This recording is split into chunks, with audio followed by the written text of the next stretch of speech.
저는 70살 박영희입니다. 부산 기장에서 평생 김치 공장을 운영하며 살아온 여자죠. 사람들은 저를 억척스럽다고 하지만 그건 제가 살아남기 위해 선택한 모습이었습니다. 10년 전에 남편을 교통사고로 떠나보내고 딸아이는 미국에서 살고 있으니 이제 이 넓은 집에는 저 혼자뿐이에요. 아침마다 하는 일은 김치 공장 마당을 쓰는 거예요. 더 이상 운영하지 않는 빈 공장이지만 제 인생의 대부분을 바친 곳이라 쉽게 포기할 수 없었죠. 오늘도 마당을 쓸고 있는데 먼 발치에서 누군가 걸어오는 모습이 보였어요. 처음엔 그저 지나가는 사람인 줄 알았는데 점점 가까이 오더니 제 앞에 멈춰 섰습니다. 영희 씨, 오랜만이네. 그 목소리를 듣자마자 심장이 쿵 내려앉는 느낌이 들었어요. 고개를 들어 그 사람의 얼굴을 바라보니 주름이 깊게 패인 얼굴이었지만 한눈에 알아볼 수 있었죠. 김도훈. 제 20살 시절 가슴 벅차게 사랑했던 그 사람이었어요. 도훈 씨? 정말 김도훈 씨 맞나요? 목소리가 떨렸습니다. 50년 전에 헤어진 사람이 갑자기 눈앞에 나타났으니까요. 도훈 씨는 머리를 극적이며 웃었어요. 그 웃음은 50년 전이나 지금이나 변함없이 따뜻했습니다. 맞아, 나 김도훈이야. 내가 늙어서 여기까지 돌아올 줄 몰랐지. 손에 들고 있던 빗자루를 꽉 쥐었어요. 갑자기 심장이 너무 빠르게 뛰어서 숨을 고르기 어려웠습니다. 젊은 시절 도훈 씨와 저는 서로를 너무 사랑했지만 그의 집안에서 반대했고 결국 저는 다른 사람과 결혼했어요. 도훈 씨는 고향을 떠나 먼 바다로 나갔죠. 포구의 전설이라 불리며 뱃일을 했다는 소문만 가끔 들었습니다. 들어오시겠어요? 차라도 한잔 할까요? 무슨 말을 해야 할지 몰라 이렇게 말했어요. 도훈 씨는 고개를 끄덕이며 제 뒤를 따라왔습니다. 빈 공장 옆에 있는 제 집으로 들어가는 내내 등 뒤로 도훈 씨의 시선이 느껴졌어요. 50년이라는 세월이 무색하게 그 사람의 존재감은 여전했습니다. 차를 마시며 도훈 씨는 자신의 이야기를 들려주었어요. 평생 바다에서 살다가 이제 몸이 예전 같지 않아 고향으로 돌아왔다고 했죠. 작은 해물 가게를 열었다고 합니다. 제 이야기도 들어보더니 남편 없이 혼자 공장을 운영했다는 말에 감탄했어요. 영희 씨는 정말 대단한 사람이야. 항상 그럴 줄 알았어. 그 말에 가슴 한구석이 따뜻해졌습니다. 하지만 동시에 오래된 상처도 아팠어요. 도훈 씨가 돌아온 이유가 무엇일까? 단순히 고향이 그리웠던 것일까? 아니면 나를 찾아온 것일까? 이런 생각이 머릿속을 맴돌았습니다. 창밖으로 비가 조금씩 내리기 시작했어요. 마치 50년 전 우리가 헤어지던 날처럼. 도훈 씨가 마을로 돌아오고 나서부터 사람들의 수군거림이 시작됐어요. 특히나 우리 둘이 과거에 연인이었다는 소문이 순식간에 퍼졌죠. 마트에 가도 동네 목욕탕에 가도 사람들의 시선이 느껴졌습니다. 어쩌면 나이 들어 귀가 더 밝아진 걸지도 모르겠네요.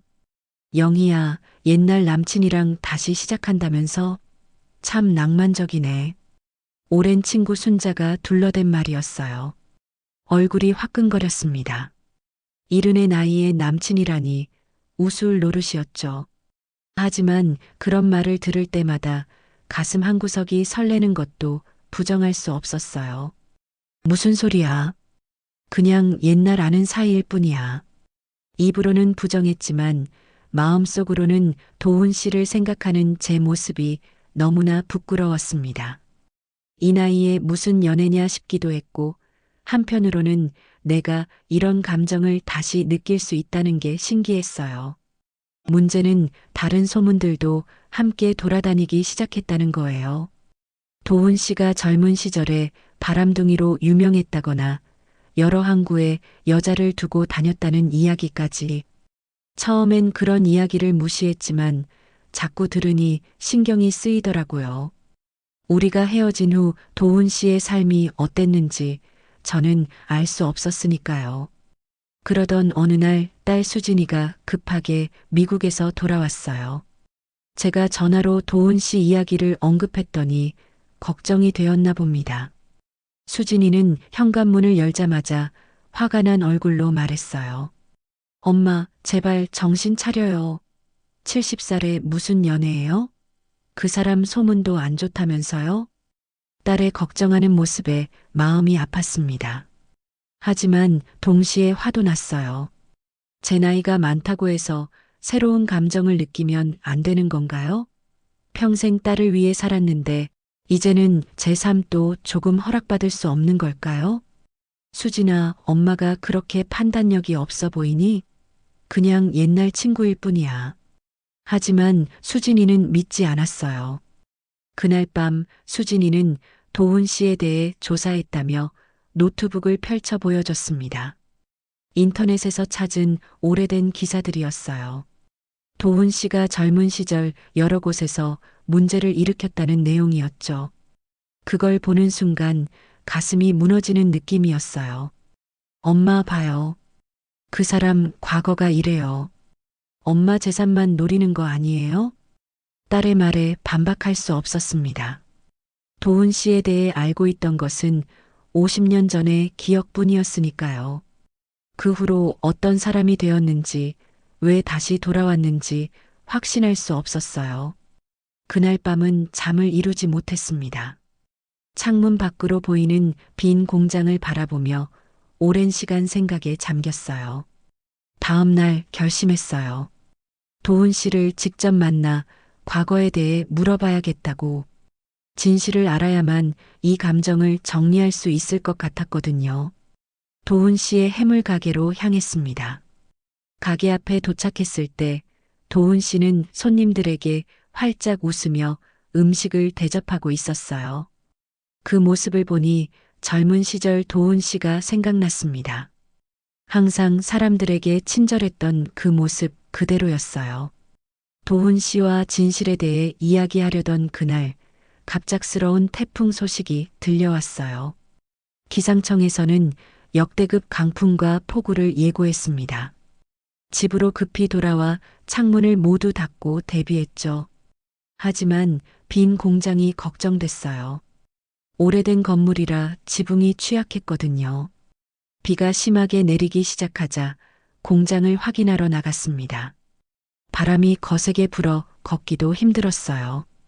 간신히 공장에 도착해 보니 이미 지붕 일부가 무너져 내리고 있었습니다. 안으로 들어가 중요한 서류들이라도 건져야겠다고 생각했어요. 공장을 운영할 때의 기록들, 남편과의 추억이 담긴 사진들이 있었거든요. 공장 안으로 들어가 서류 상자를 찾는 사이 바깥의 폭풍 소리가 더욱 거세졌습니다. 그리고 갑자기 우르릉 하는 소리와 함께 지붕 일부가 무너져 내렸어요. 빗물이 쏟아져 들어왔고 순간 겁에 질려 움직일 수 없었습니다. 나이가 들어 몸이 예전 같지 않은 데다 무거운 상자를 들고 있으니 도망칠 힘도 없었어요. 영희 씨, 누군가 제 이름을 부르는 소리가 들렸습니다. 빗소리에 묻혀 잘 들리지 않았지만 분명 도훈 씨의 목소리였어요. 뒤돌아보니 도훈 씨가 무너진 지붕 사이로 비를 맞으며 들어오고 있었습니다. 괜찮아요? 빨리 나가야 해요. 여기 위험해요. 도훈 씨는 제게 달려와 상자를 대신 들고 제 손을 잡았어요. 그 손은 거칠었지만 따뜻했습니다. 우리는 함께 무너지는 공장을 빠져나왔어요. 밖으로 나오자마자 더 큰 소리와 함께 공장 지붕의 절반이 무너져 내렸습니다. 그 모습을 보니 온몸에 전율이 흘렀어요. 조금만 늦었더라면 큰일 날 뻔했죠. 어떻게 알고 왔어요? 비를 맞으며 물었습니다. 도훈 씨는 숨을 고르더니 대답했어요. 태풍 소식 듣고 걱정되어서요. 영희 씨가 공장에 가 있을 것 같았어요. 그 말을 듣는 순간 가슴이 찡했습니다. 50년이 지났는데도 저를 잘 이해하고 있다는 사실이 놀라웠어요. 빗속에서 서로를 바라보는 그 순간 시간이 멈춘 것 같았습니다. 젊었을 때 느꼈던 그 감정이 다시 피어오르는 것을 느꼈어요. 집으로 돌아와 둘 다 젖은 옷을 갈아입었습니다. 도훈 씨에게 남편의 옷을 빌려주었는데 그게 왠지 이상한 느낌이었어요. 차를 끓여 마시며 떨리는 몸을 진정시켰습니다. 도훈 씨, 물어볼 게 있어요. 용기를 내어 말을 꺼냈어요. 소문에 대해, 과거에 대해 알고 싶었거든요. 도훈 씨는 고개를 끄덕이며 기다렸습니다. 소문이 있어요. 도훈 씨가 바람둥이였다고. 진짜예요? 직설적인 질문에 도훈 씨는 잠시 침묵했어요. 그리고 깊은 한숨을 내쉬었습니다. 일부는 사실이고 일부는 과장됐어요. 젊을 때 실수도 많이 했죠. 하지만 영애 씨를 떠난 후로는 마음을 정리하지 못했어요. 바다로 나간 건 도망치고 싶어서였어요. 도훈 씨의 진솔한 고백에 어떻게 반응해야 할지 몰랐습니다. 그저 창밖으로 쏟아지는 빗소리를 들으며 생각에 잠겼어요. 그날 밤 도훈 씨는 비가 너무 심해 집에 돌아갈 수 없었고 손님방에서 묵었습니다. 빈집에 다른 사람의 숨소리가 들리니 이상하면서도 편안했어요.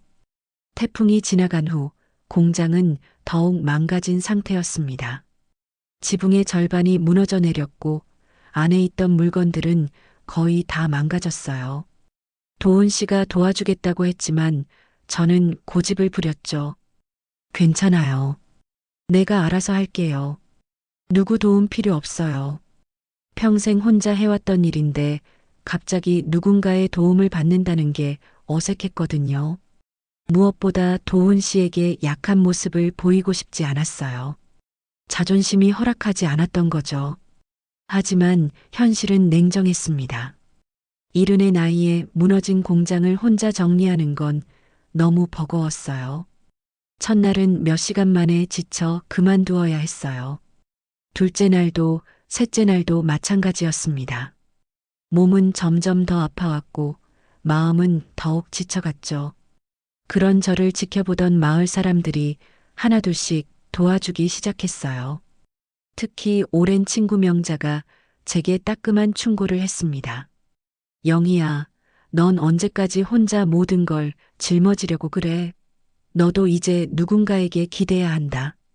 명자의 말에 가슴이 아팠어요. 맞는 말이었지만 인정하기 싫었거든요. 제가 도움을 청하면 약해 보일까봐 혹은 누군가에게 의지하다가 또 실망하게 될까봐 두려웠던 건지도 모르겠어요.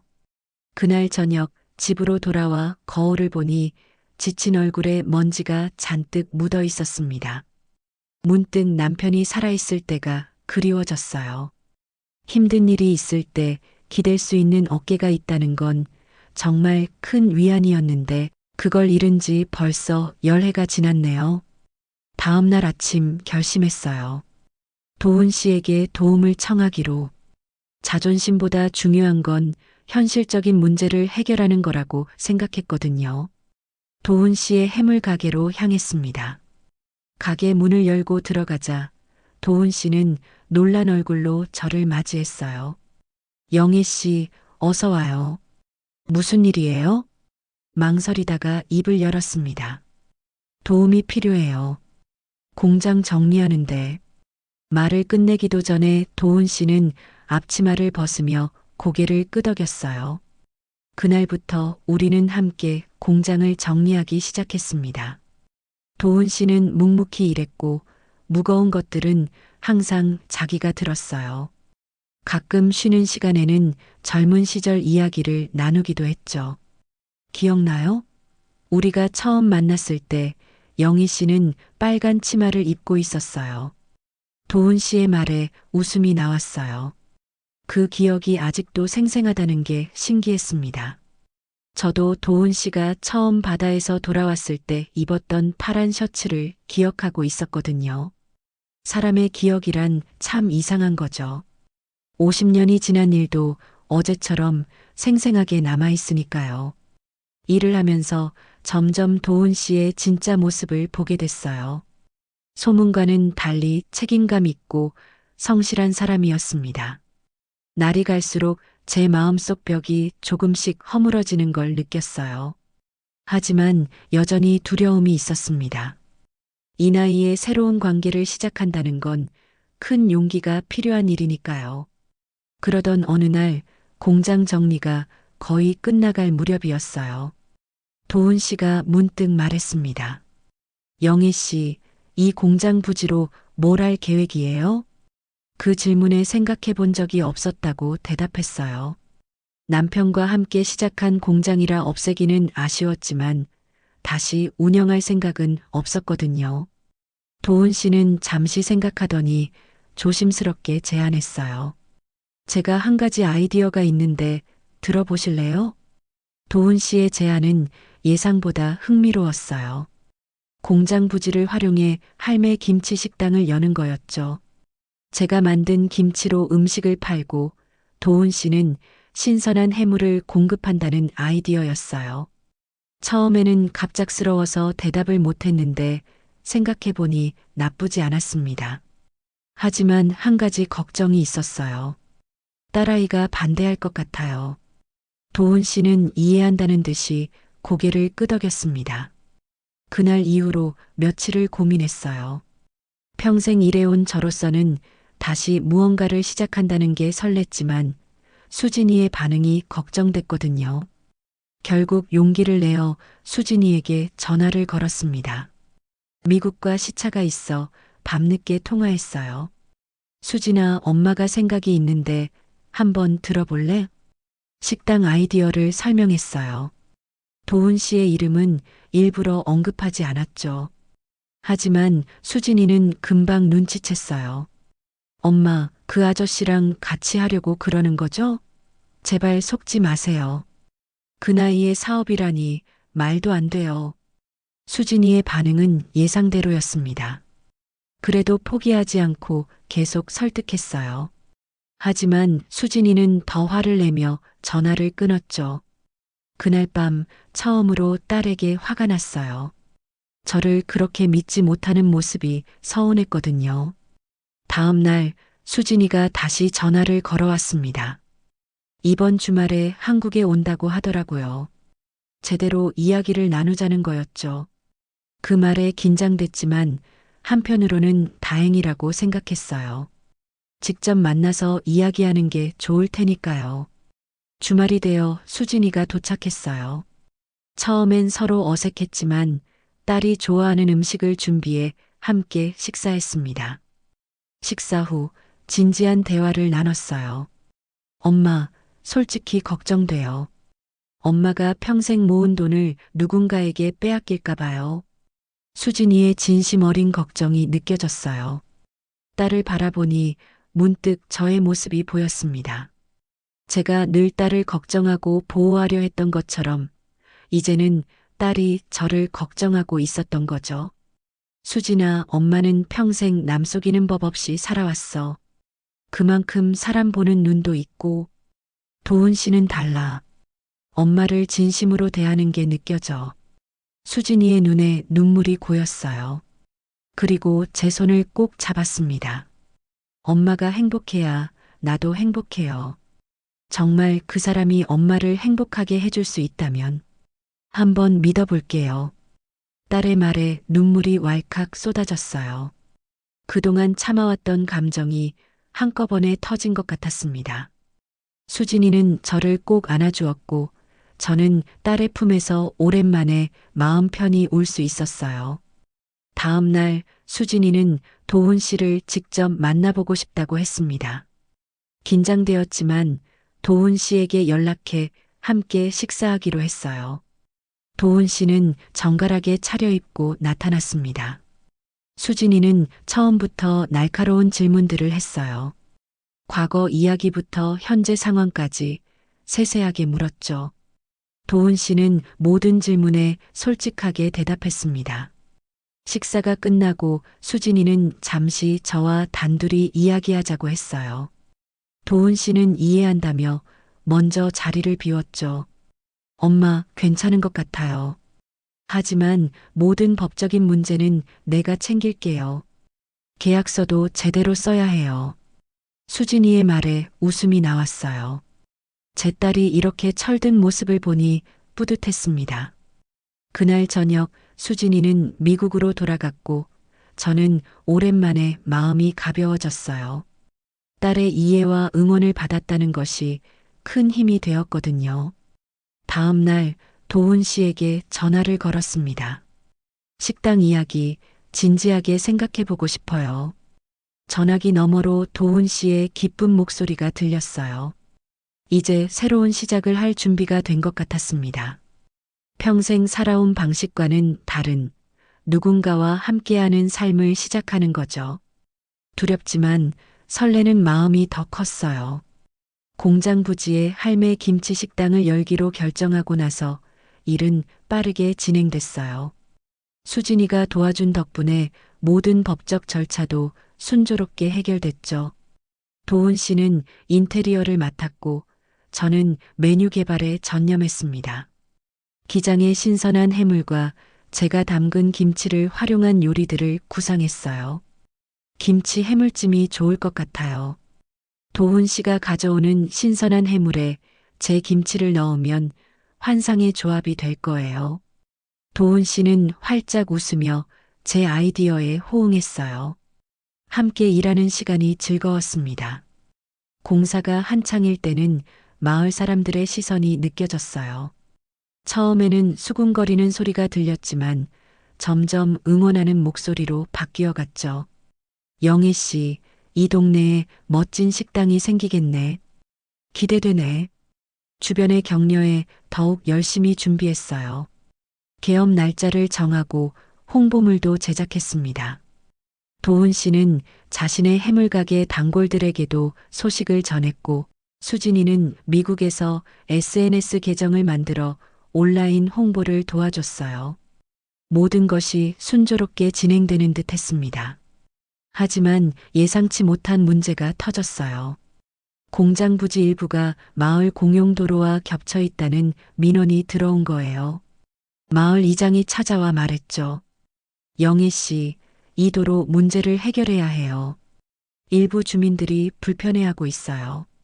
도로 문제를 해결하려면 공사를 잠시 중단하고 설계를 변경해야 했어요. 개업 일정에 차질이 생길 것 같아 걱정됐습니다. 도훈 씨는 제 걱정을 알아챘는지 말했어요. 영희 씨, 함께 해결해봐요. 이장님과 주민들을 초대해서 직접 이야기해 보는 건 어떨까요? 도훈 씨의 제안으로 마을 주민 간담회를 열었어요. 처음에는 불만의 목소리가 더 컸지만 도훈 씨가 침착하게 설명했습니다. 우리가 계획하는 식당은 마을에도 도움이 될 거예요. 관광객들이 늘어나고 일자리도 생길 테니까요. 도로 문제는 우리가 양보해서 설계를 바꾸겠습니다. 도훈 씨는 설계도를 수정해 보여줬어요. 식당 크기를 조금 줄이고 도로 공간을 더 확보하는 방안이었죠. 이장님과 주민들은 만족스러워했습니다. 그리고 예상치 못하게 마을 주민들이 자발적으로 공사를 돕겠다고 나섰어요. 우리도 도울게요. 기장에 좋은 식당이 생기는 건 다 같이 좋은 일이니까요. 주민들의 도움으로 공사는 오히려 더 빨리 진행됐습니다. 예정보다 일찍 식당을 열 수 있게 됐어요. 개업 날 많은 사람들이 찾아왔습니다. 수진이도 미국에서 영상통화로 축하해줬어요. 식당은 대성공이었습니다. 첫날부터 손님들로 북적였고 다들 맛있다며 칭찬을 아끼지 않았어요. 저녁이 되어 마지막 손님까지 보내고 문을 닫았을 때 도훈 씨와 저는 지친 몸으로 테이블에 앉았어요. 하루 종일 바쁘게 일했지만 기분은 너무 좋았습니다. 해냈네요, 영희 씨. 도훈 씨가 환하게 웃으며 말했어요. 그 웃음을 보니 가슴이 벅차올랐습니다. 이 나이에 새로운 도전을 시작했다는 사실이 믿기지 않았어요. 도훈 씨가 조심스럽게 제 손을 잡았습니다. 따뜻한 손길에 가슴이 떨렸어요.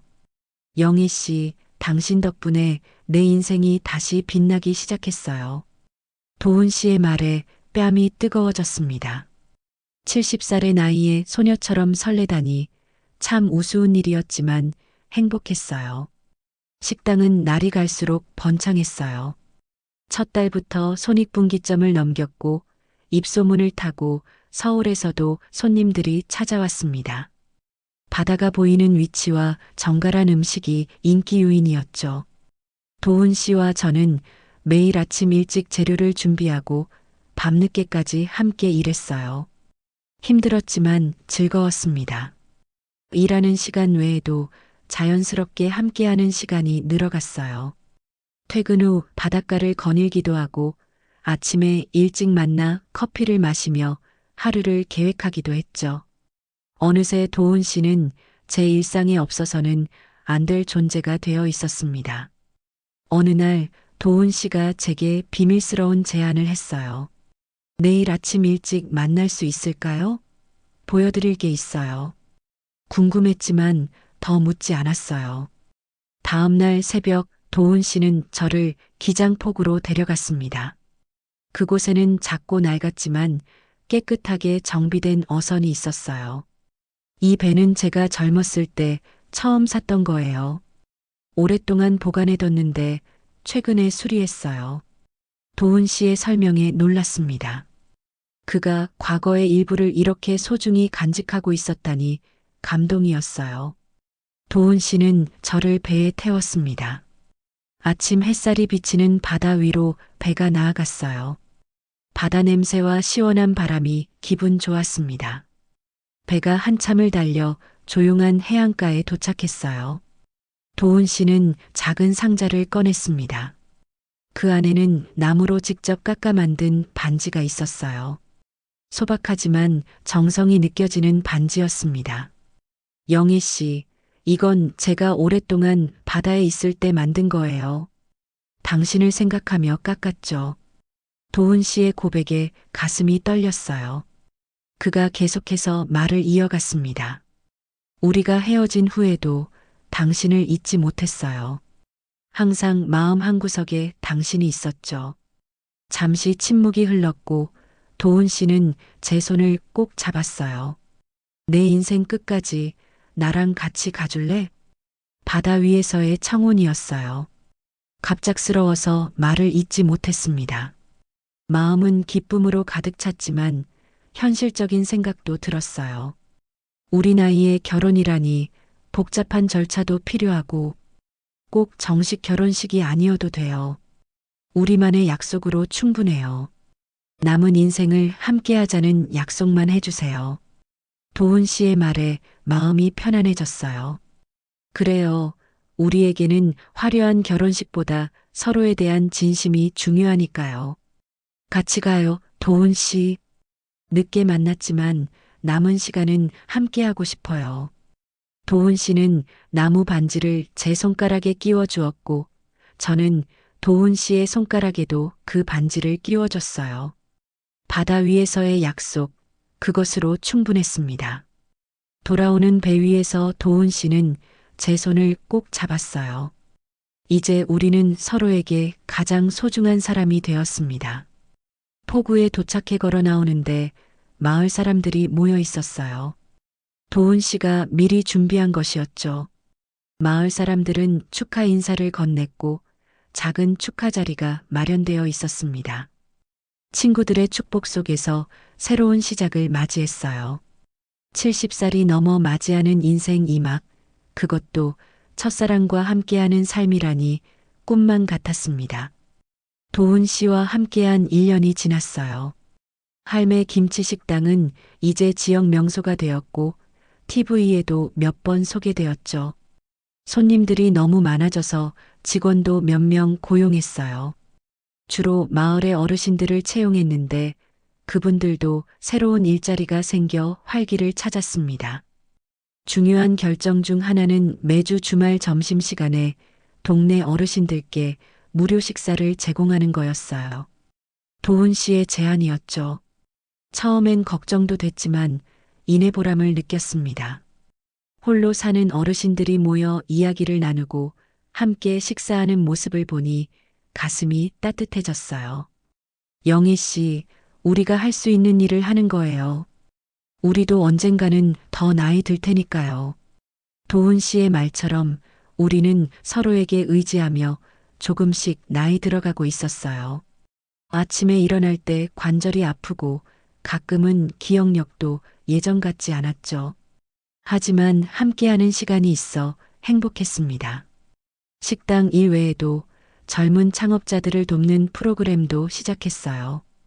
기장에서 작은 사업을 시작하려는 청년들에게 경험과 지혜를 나누는 거였죠. 도훈 씨는 해산물 관련 지식을, 저는 음식 사업의 노하우를 알려주었어요. 젊은이들과 함께하는 시간이 새로운 활력소가 되었습니다. 어느 날 수진이가 미국에서 돌아왔어요. 이번에는 남편과 아이들도 함께였죠. 손주들이 할매 식당에서 뛰어노는 모습을 보니 가슴이 벅찼습니다. 수진이는 도훈 씨를 보며 말했어요. 어머니가 정말 행복해 보여요. 감사합니다. 도훈 씨는 수줍게 웃으며 고개를 끄덕였습니다. 저녁에 가족들과 함께 식사하며 도훈 씨는 손주들에게 바다 이야기를 들려주었어요. 손주들은 도훈 씨를 할아버지라고 불렀고 그 모습을 보며 가슴이 따뜻해졌습니다. 우리는 이제 진짜 가족이 되어가고 있었어요. 수진이가 떠나는 날 공항에서 저를 꼭 안아주었어요. 엄마, 정말 잘 선택하셨어요. 이제 걱정 없이 미국에 돌아갈 수 있을 것 같아요. 딸의 말에 눈물이 나왔습니다. 수진이를 배웅하고 돌아오는 길, 도훈 씨와 손을 잡고 천천히 걸었어요. 인생의 마지막 장을 함께 걷고 있다는 생각이 들었습니다. 하지만 슬프지 않았어요. 오히려 감사함이 넘쳤죠. 집으로 돌아와 앉아 있는데 도훈 씨가 조용히 말했어요. 영희 씨, 우리 내일 바다 가요. 일출 보러. 다음 날 새벽 우리는 손을 잡고 바닷가에 앉아 해가 뜨는 것을 지켜봤어요. 붉은 태양이 수평선 위로 천천히 올라오는 모습이 장관이었습니다. 70 넘어도 인생은 다시 시작할 수 있어요. 도훈 씨의 말에 고개를 끄덕였어요. 그래요, 나이는 그저 숫자일 뿐이죠. 중요한 건 마음가짐이니까요. 우리는 늦게 다시 만났지만 그 시간이 더 소중하게 느껴졌습니다. 앞으로의 날들이 얼마나 남았는지는 알 수 없지만 하루하루를 충실히 살아가려고 해요. 식당으로 돌아가는 길, 도훈 씨가 갑자기 멈춰 섰어요. 제 얼굴을 오랫동안 바라보더니 말했습니다. 영희 씨, 사실 내가 말하지 않은 게 있어요. 갑작스러운 말에 놀랐어요. 도훈 씨는 주머니에서 오래된 사진 한 장을 꺼냈습니다. 저와 도훈 씨가 젊었을 때 함께 찍은 사진이었어요. 너무 오래되어 색이 바랜 사진이었죠. 평생 이 사진을 가지고 다녔어요. 바다 위에서도 어디를 가든 항상 곁에 두었죠. 영애 씨를 잊지 않기 위해서. 도훈 씨의 눈에 눈물이 고였어요. 저도 눈물이 났습니다. 그 세월 동안 서로를 잊지 않았다는 사실이 가슴 아프면서도 따뜻했거든요. 이제는 사진이 필요 없어요.